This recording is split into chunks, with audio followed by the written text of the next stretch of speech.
welcome to Audio Addiction. We have familiar faces with us and Felicity. They can say their names and what they do in the band. Oh yeah, what's going on, guys? This is Damien. I sing for the band Felicity. My name's Andrew. I play guitar. I'm Mike. I play bass. Corey, I play guitar.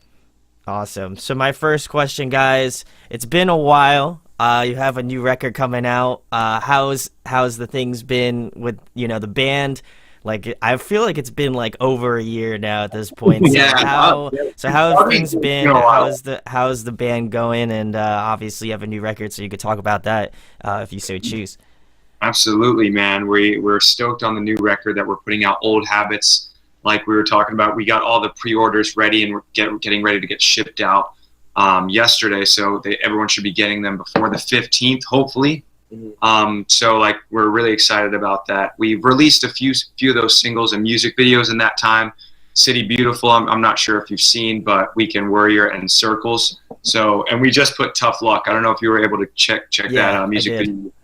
But yeah, did you like it? Oh, I loved it, dude. I'm stoked to listen to the rest of it. So, but obviously you've been doing a lot. I saw you guys were on, I believe it was Warped Rewind, where you were like out with the story so far. So how was that experience? Because like I feel like we grew up in the same sort of era of music. So like, how was that like? Obviously working like Story So Far. I mean, Story of the Year. Close enough. That would have been cool. That would have been cool too. But Story of the Year. So how was that working with them, like being on like literally a cruise ship, doing all that sort of stuff? Because that to me was like that was cool, just as a fan. Dude, it was a party time, man. Like 24/7. Like we were just waking up, just drinking. PBRs were given to you consistently. Food was everywhere. Food was everywhere. It was the closest we've ever come to feeling like a real band that's like made it. Like that's the closest little taste of sweetness of like this is what it's like. This is so sick. But it was cool. Like our manager wrote us and was like, hey, they're doing this competition for Warped Rewind at Sea. It's going to be like a Warped Tour on a cruise ship.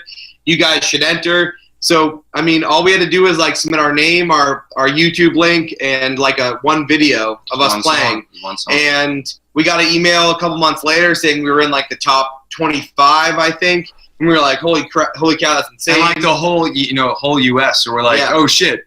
That's, pretty decent, but not thinking anything else was going to happen, man. We're like, all right, top 25, that sounds good for us. So then they narrowed it to the top 10, and we found out we were in the top 10, and we were like, this is getting serious. Then everyone vote on the top 10. So again, I thought it was over there. It was the top 5. The top 5. So they voted on the top 10 to narrow it down to top 5, and then we realized we were in the top 5, and we're like, this is nuts. And then what they did was they narrowed it down to the top 3, and the top 3 got to go on the cruise. But it was only people who were going on the cruise that could vote out of the top 5, which 3 go. So it completely shut down the ability to network your fan base. Yeah, to be like, vote for us. We have to like find these group chats and Facebook groups where people from the cruise were talking and just kind of introducing ourselves, getting to know what kind of music they like, and saying, hey, you definitely like our genre. We were trying to hustle as much as we could, but we were still restricted. There was only so much we could do. We got 3 days of playing, or no, 4. It was 4 shows, right? Yeah, 4 shows total of just that star level of treatment. The Story of the Year experience was actually amazing. Basically, on the last day, they had all the bands play a cover song of a deceased artist and just kind of do it as like a hop on stage, play your song, get off stage, and just kind of leave all the amps up there. So we had One Step Closer by Linkin Park. That was a tribute. That was an honor. Because Chester just a few months earlier. Chester passed away, and we knew that Story of the Year had toured with Linkin Park. So after Story of the Year played their first set, we got to the backstage area, introduced ourselves to Dan Marsalis, said, hey, would you be interested in maybe hopping on stage with us on the last day? And he said, sure. And then the day of, we're about to go on, and we're like, oh, crap, he's not here. I thought he wasn't coming. I thought he was like, he just said it. He's probably busy, too, like he has something going on. And we did run into him earlier that day, and we reminded him of the time. We thought, you know what, if he actually shows up, outstanding. And then right before we about to come on, he just appeared and said, "All right, guys, let's go do this. You want me to sing the backups? All right, I got you." Yeah. Bam, went on stage, and it was flawless. It was amazing. So just to have your idol there right next to you, Right though, next man. to you. I mean, grew up listening to Story of the Year, man. Such an influence as well. And to have this dude on the stage with you singing the freaking song, freaking Linkin Park, Chester Bennington, it was like, I couldn't believe it. I mean, luckily we were able to do it, man, but we were almost going to pass out up there with him, dude. It was crazy. Because it was the final set of the entire cruise. Oh, so cool. pretty much everyone was there. It was like the main stage. It's like, you know when you're at Warped Tour and it's like the last band playing and Yeah. everyone just congregates to the same stage Yep.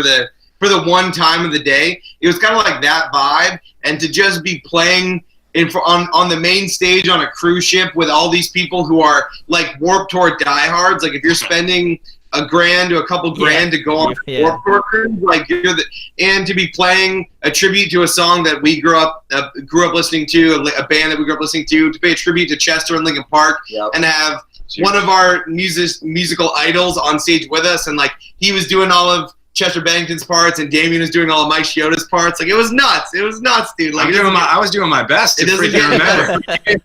I was just so nervous because we played a bunch of shows, but like I do not want to fuck this up with him on stage and make Tim Marcello look bad, like he's playing with some amateur dudes or whatever. So I was just like, you can see the video. I'm just like staring at my hands, like, all right, I'm never like that ever. And I used to want to mess up, and I barely remember being on stage because I was so focused on not screwing anything up at all. But totally worth it. And afterwards, he came and just had a few drinks with us, told us about what he's been up to, Story of the Year life, just a very down to earth, amazing experience to end like all of Warped Tour. Now that I'm even thinking about it, I'm like, holy shit! Like, think about it. I mean, to be doing shots with Dan was like, dude, that was incredible, man. I was like, let alone we were just trying to like, sing a song with him. But then after, for him to be so cool and chill to hang out with us after, I mean, that was an honor, man. Like I'll always be grateful and thankful to that dude for that. That was sick. Yeah, it was over. It was so fast. Another good little signature moment. I think it was the same night. Matt from Hawthorne Heights. Oh, that was the whole crew. Oh, the whole crew.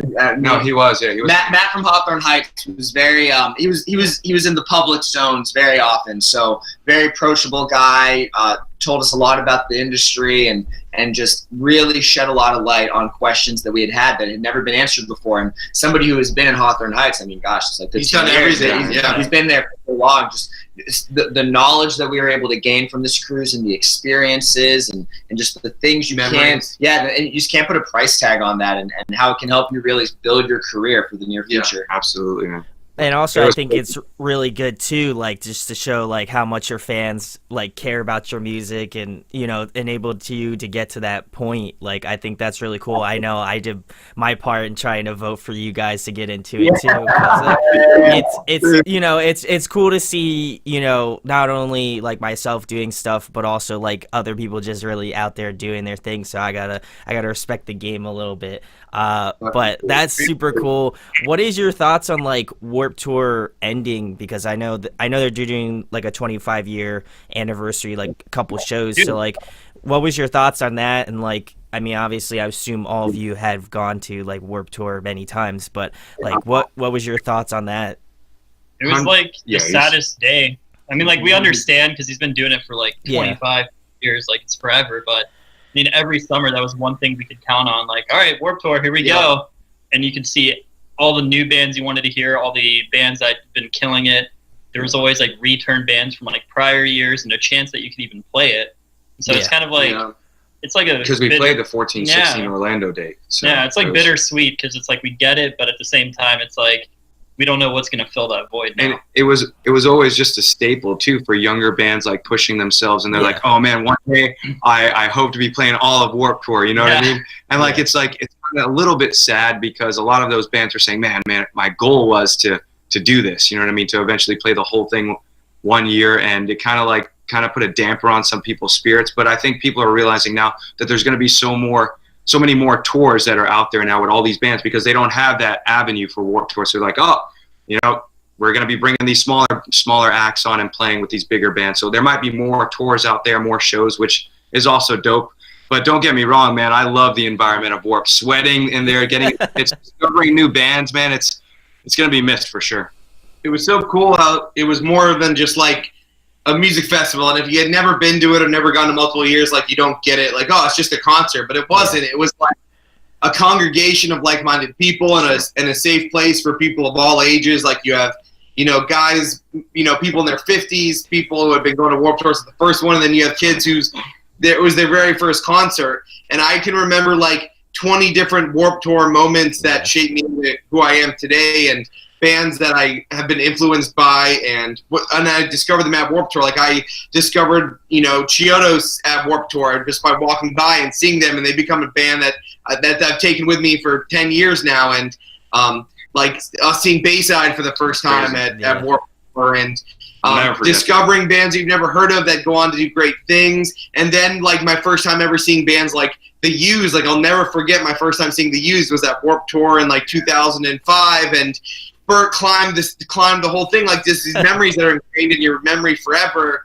Even though I've been to 15 Warped Tours, I still remember something from every single one of them. And we go to concerts, every month for whatever comes to Orlando, and like very few of them are ingrained in my memory as much as how many Warped Tour ones are, I guess you could say. It's almost like a rite of passage too for bands. It was like, did you play Warped Tour the whole thing?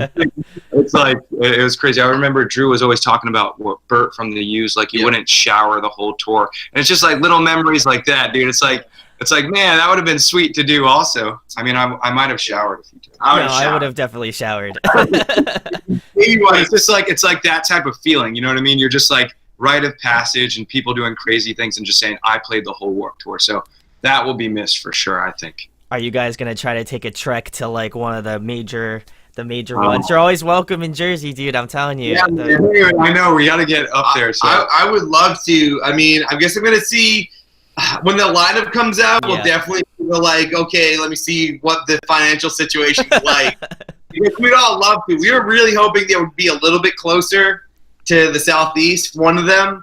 But it's great because I think this kind of festival format of 4 to 5 really big days versus 30, equally big, equal ones will be better for the brand, and it'll just be more profitable for the whole experience for everybody, and better on the bands too, having like one day of a lot of exposure instead of a lot of these smaller bands are on every day of Warped Tour, and every day they're 10, 15, 20 kids.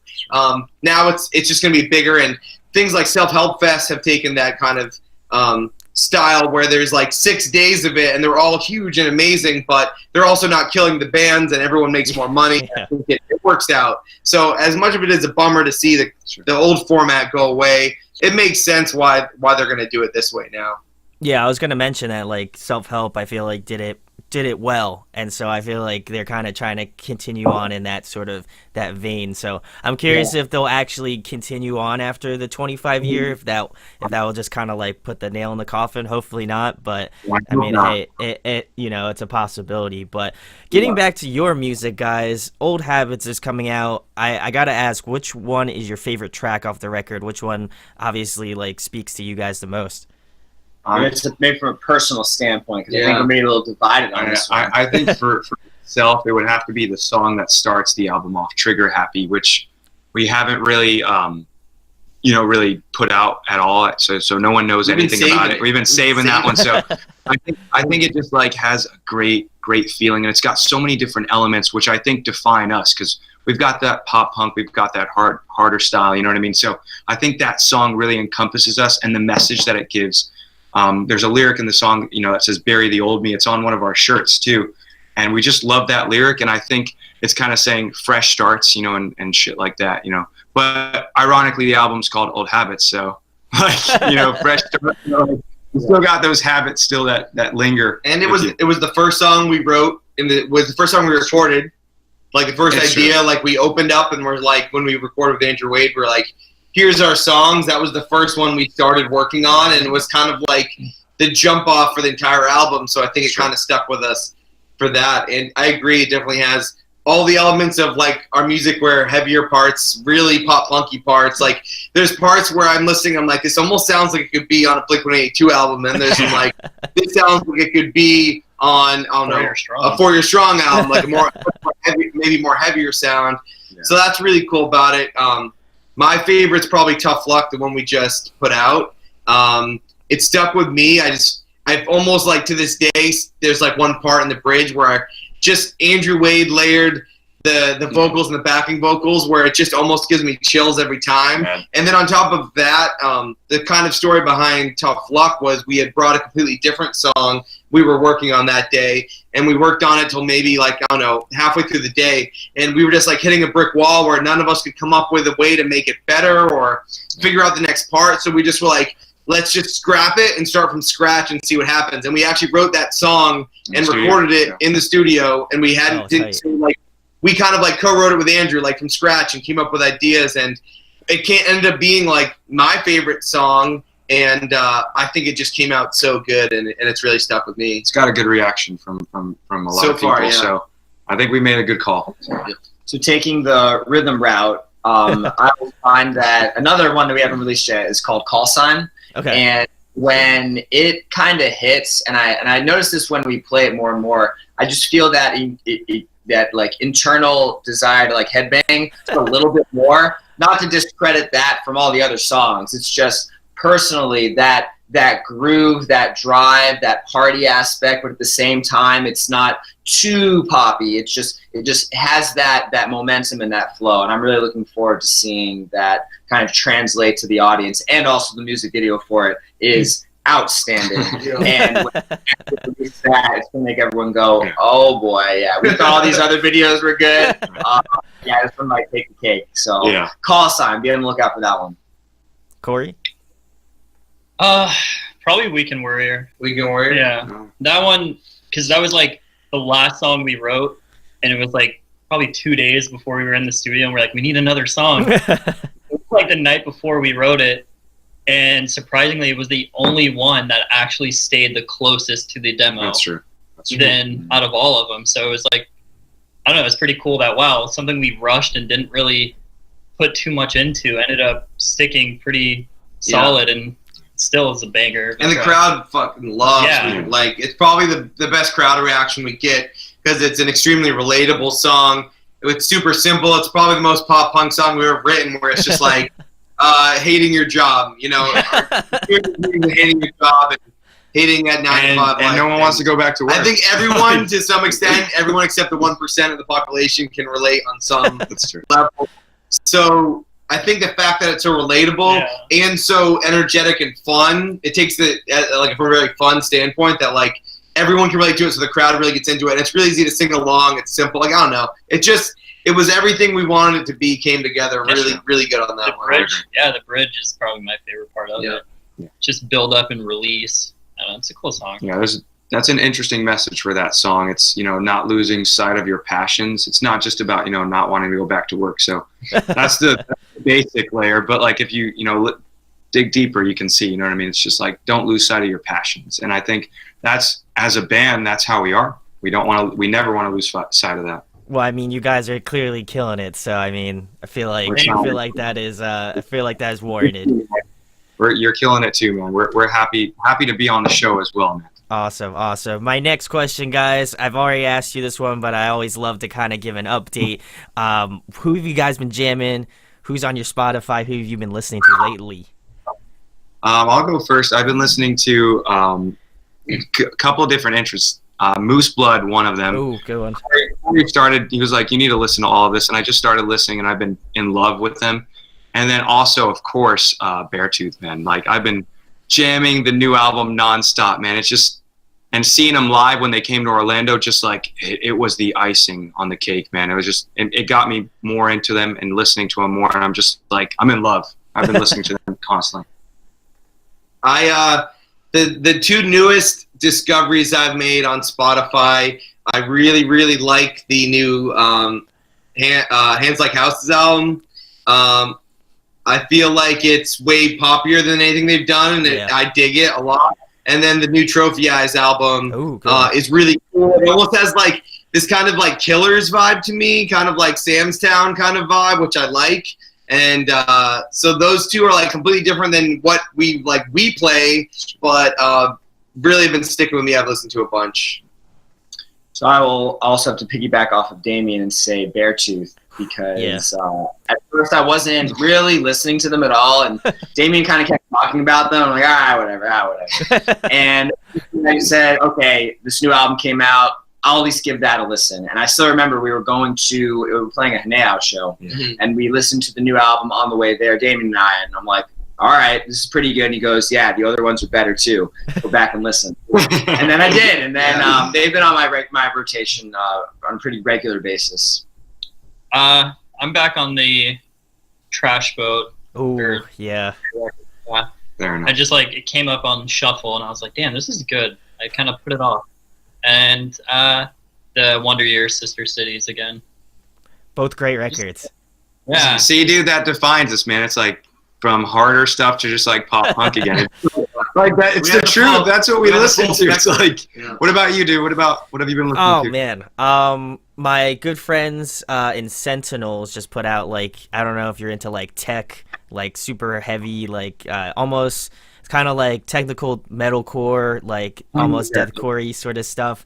Really good band out of New Jersey, so I gotta show them some love. Other than that, been listening to a ton of Limbs. They're actually from Florida, where you guys are from. They're awesome. And then gotta throw it back. I love I the Mighty. That's one of my favorite bands of all time. So I gotta show them some love. So that would probably be my 3. And I also say that Beartooth record is phenomenal. I love it. That was one of my favorites from last year. So I gotta say how much I love that one. Agreed. It's like, how do you follow up Aggressive? I had tempered expectations because Aggressive was so good, and they knocked it out of the park. Disease is just as good. Disease is a single, yeah. There's a lot of hidden gems on there though too. Oh, yeah. Absolutely. I think they really I feel like Caleb stepped it up this time, and I know he's done them all, but I feel like this one just kind of compiled everything together, and it was just a great record. Another one real quick, Pacific's newest record. Oh shit! That I was listening to them a while ago. Yeah, that dude. one is so good. They're one of those bands that we had seen live probably 3 times before we finally started listening to them on Spotify, because they were on tours with For Your Strong, and they were on tours with Census Fail, and they were on tours with Silverstein. Yeah. So I feel like we've seen them live a bunch, but never had sat down and listened to their records. And no, they're awesome. 100%. Yeah. Great underrated pop punk band. I feel like I gotta represent too. But awesome, dude. Next question, guys, a newer one. If you were to compile a musical supergroup, who'd be in your band? Oh, dude, this is a good one. How many members do we have? Why don't we go with Why don't we go with 5 members? I feel like you could have 2 guitar players, a bass player, drummer, and a vocalist. Oh my god. I would want Buddy to be our singer. Oh my god. Yeah. I think that's okay. The drummer in Silverstein. Yeah, he's awesome. Okay. I love how he performs. It's just. So we've got. I can't remember his name. Paul. No, Paul's a guitar player. Paul's a guitar player. Yeah. The drummer. I can't think of it. I follow him on Instagram too. Buddy. Anonymous. No, the drummer from Silverstein. I'll look it up for you guys. So we got to get that right. Dang, that's gonna kill me. Yeah, I know. 2 of ours. We met him at Warped Tour. No, we met him. He's such a chill dude. He's also a nice guy. Let's put in Dan from 4 Year Strong on guitar and backup vocals. Yes. Because he can just write all of his riffs. Alan's great too. Either one. I'd say. Can we combine them? Can they be one person? Dan and Alan from 4 Year Strong combined into one person. Okay. These guys are cheating, dude. No, genetic engineering. I'll give you a pass. Okay, so who's our bass player? We got to bring it back though to some classic. Okay, who's our bass player? That old You want to give it John Paul Jones? Flea? Not gonna fit though. Geddy Lee. Geddy Lee.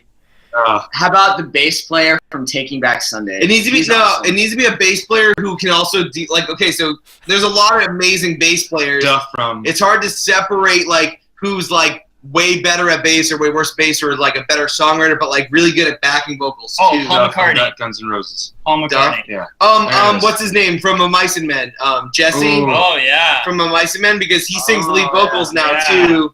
So that could be. Oh, you mean Aaron? Aaron. Yeah, no. Aaron, not Jesse. Aaron from Mice Man.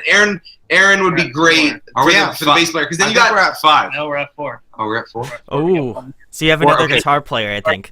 Guitar player. Another guitar player. Kevin Scaff. Kevin Scaff. Yeah, right there. For the lead. So then you have Dan and Alan, right, doing rhythm, and you have Evan doing lead. And you have Buddy from Census Fail and lead vocals. And then you have Aaron from A Mice and Men doing bass, and the drummer from Silverstein, who are still anonymous. It's Paul. You're right. It's Paul Cooper. It's Paul. Two Pauls. That's why. Okay. So there's Paul and Paul Mark. Yes. Paul Mark. Yes. Okay, we got it. We got it. Hey, I got it right. Just Silverstein, if you're watching, I got that right. Last name is like Kohler. It's Kohler. It's Kohler. Yeah. Okay, Paul we got Kohler. it. There you go. You did it. You didn't mess up. I'll make sure to edit that whole part out where you guys didn't forget it. So you guys are safe. No problem. But We're trusting you. If Buddy wasn't available, Shane told though. Yeah. Because Shane is another. I love vocalist. Shane. Yeah. I love Shane, dude. Yeah. Awesome. Okay. Or Caleb. Caleb would be a great front man too. This is tough. Yeah. All right. We're doing a combination of 3 now, right? Buddy's Shane, stage presence. Buddy's stage presence. And attire, dude. His Attire. attire. He dresses beautifully. His wardrobe is outstanding. Caleb's Screams. Oh, I love Shane. Shane is too. great screams too. Yeah. They do. Caleb's melodies are awesome. Shane's songwriting, and then Caleb's like screams and vocals. Yeah. Ooh. There we go. Okay. I can see Kind that. of more, but hopefully we did it. Awesome, guys. Next question, another fun one. If there was a song that you wish you wrote, what would it be? Oh, dude, Downfall of Saul. That would be. Yeah, I mean that's a classic. I'm gonna go more iconic. What are you gonna do? I'm trying to think of a bigger song that I wish I wrote. Just from like the experience of being. Yeah, that's a great I like question. I didn't even think or about like that. even any A Day to Remember show. Once like Downfall or If It Means a Lot to You comes on, everybody, true. even you're singing along. Yeah. So it's like it's that one of those songs that even if you don't like A Day to Remember, you're like, oh, I know that song. Oh, yeah, that's crazy. Okay. And it's a lot of fun. Disturbed's Down with the Sickness. Oh, throwing it back. I like it. That song where you can be in a crowd waiting another hour for a band to come on, and they got to the PA, everyone's doing Everyone's doing that. If we as a band could have written and capitalized on the success of Dear Maria by All Time Low. Oh, I feel like it's a song we could have written, but we just never did. Oh yeah. Yeah. Damn, that's a good one. Well, then I'll just say Wonderwall to finish it off. Wonderwall. Because it's so, if I'm talking about iconic songs, everyone knows that song. I'm just saying. Damien sings it really well. Sing it right now. Today was gonna be the day. That's all you guys get. I can't wait to get that like email, and it's just like you've been copyrighted for singing. yeah. And I'm like, oh my gosh, no, I'm just kidding. I don't make any money doing this shit, so why do I start today? You know? Bleep that out. Yeah. Like, let characters on my face and bleep that out. Just have I'll just blur it out. But anyway, guys, next question. You were talking about going to shows a lot. So what was the last show that you guys went to? Not collectively, you could go individually. That would be tough. Joyce Manor. Oh, yeah. We went to a show last night of our friends, the Other Face, supporting local bands. There you go. The Other Face. But we went to we all went to the Census Fail, Amity Affliction, and Belmont was there. Oh, tight. And that was sick. Yeah, that was. So that was the last one we all went to as a band. So that was like couple weeks ago. So individually, Corey went to see Joyce Manor. Yeah. Oh, saw them okay. Tuesday. That was good. good. It was really good. Really good. Yeah. Who else was on that show? Wasn't there someone else with Joyce Manor? There was 4 bands. I But think. we're gonna go see Movement's Trash Boat and Boston Manor, right? Boston Manor. So we're going to that one. That's like on the books. And we're going on tour next month, so it's gonna be harder for us to catch like the state champs, Our Last Night, Grayscale. That's Dangerous Summer show 14. is while we're on tour, so we're missing that one, so we're kind of bummed. Yeah, it happens. Before that, I went to the Silverstein Capstan Hawthorne Heights show, and that was was amazing. That was like one of my favorite shows of the year. Awesome, guys. Next question: do you have any guilty pleasure bands that you feel like people are a little bit on edge about? You know? Oh man, Absolutely. Yeah. let me think right now. What can I say? Five Finger Death Punch. Yeah, I do listen to Five Finger Death Punch. Of course you do. Of course you do. I'm a huge, absolutely huge diehard. I know their first 3 albums. I know every single lyric. No joke. Limp Bizkit fan. Oh, I am. Okay. I will defend Limp Bizkit till I die. I don't care if people make fun of them. Like they take me into who I am, and I still can put on any Limp Bizkit song and be so happy. So Limp Bizkit's probably my biggest guilty pleasure. But knowing that Kevin Scaff is a huge Limp Bizkit fan and has a West Borland tattoo makes you like, well, see, I'm not the only one. Like, there's tons of us guitar players who grew up listening to Limp Bizkit, and that like made us want to play guitar. So, yeah. Trying to think. What do you guys think? Who do I listen to? So, I mean, I'll never shy away from it, but if I hear Katy Perry on, I'll usually jam that out. Same with T Swift. Ooh, I don't know about the T Swift. I could get with you on the Katy Perry. Oh man, I don't know. It's good, well-written music. It's catchy. I think the live show is probably amazing to actually go and see. And yeah, I mean, I support that 100%. Tough. It's going to have to be a choice between Post Malone, right? no Zach Brown band Zach Ooh. Brown. or Ooh. pop singer Alicia Clara. Oh yeah, Alicia Okay. Cara. I actually enjoy that too, to be honest. So I'll just piggyback onto Corey's. Yeah, I there we enjoy go. Alicia Cara. I'd say lately it's Ariana Grande, right? some of those Yeah. like I actually She's got it, yeah. I She's listen got to it every time. She's got I it. don't listen to radio always, but when it's on, like I'll be like, it's not too bad. some of those more modern pop punk bands kind of get that like girl following, like Sleeping with Sirens is like kind of like Yeah. kind of got that, you know. But personally, like the newest With Confidence album, I had to kind of approach the guys and be like, hey guys, like preface this by saying like I know like it's kind of a girly band, but the new With Confidence album has some amazingly there are well-written great songs, and they're great. And we never really gave them a quite fair shake because they kind of had that like Water Parks kind of. Yeah. So I was kind of just like, we went to a Pierce the Veil show and like we couldn't hear just because of all the screaming like teenage girls. They have that kind of following, but out of all the bands that following, like they have some awesome songs that are on their new album. They do. I actually saw them with Movements and Knuckle Puck a while ago. Nice. And, I love Knuckle and they were great. They're a great band to like see play live, so I can definitely attest to that. But lastly, guys, tell them about the new record. Tell them what you got going on. Obviously, you got a tour going on, and anything else coming out. All right, It has arrived. Here's the I'm plugs. good at this one. Give me a sticker. Hit 'em Sure, with the take plugs. this. Sticker too. Old Habits is out on Friday. This coming Friday, February Friday. 15th. It's gonna go. We're ready. Old Habits is out.